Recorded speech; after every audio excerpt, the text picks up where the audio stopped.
Zibadde ssaawa nga 10 ez'emisana ku Sande abeerabiddeko n'agaabwe ne balaba emmotoka eyabadde ku misinde egyayiriyiri olwo neesubira mu nnimiro y'omutuuze omu abampembe bano ababadde bagivuga ne beefubitika ekisaka wabula nga tewali n'omu yenna yategedde kigendererwa kyabwe. Waayiseewo akabanga katono ddala pikipiki ya booda n'etuuka olwo ne bafubutuka mu nsiko nate ne balinnya booda eno n'ebajjawo.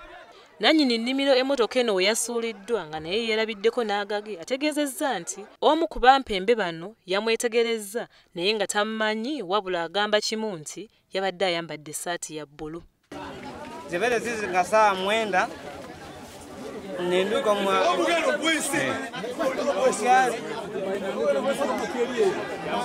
mkyali mulamu kyaki. Ssentebe w'ekyalo kino Bulejeya yategeezezza nti mu kakyo kano bali mu kutya anti balaba abantu abasaliikiriza buli kadde okuva e Congo era bo basuubira nti bano bandiba abayeekera.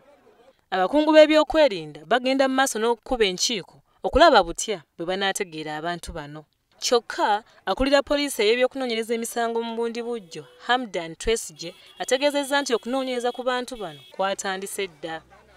Ono abadde atumiddwa omuntu omu okuggyawo emmotoka eno bagimukuumirireko kapoliisi kano. Wabula era mmotoka eno baasanzeemu driving permit ng'eri mu mannya ga Charles Matovu omutuuze w'e Mubende ssaako n'ebiwandiiko bya yinsuwa nga biri mu mannya ga Isima nga naye mutuuze wa Mubende. Twafunye amawulire okuva ku police post ye Bulireya.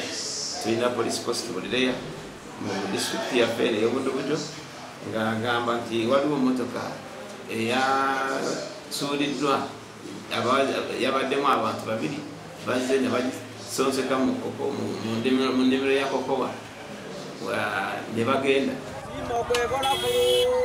Twesigye yategeezezza nti kati ono wa boodabooda agenda kubatuusa ku nnannyini bisumuluzo eby'emmotoka eno.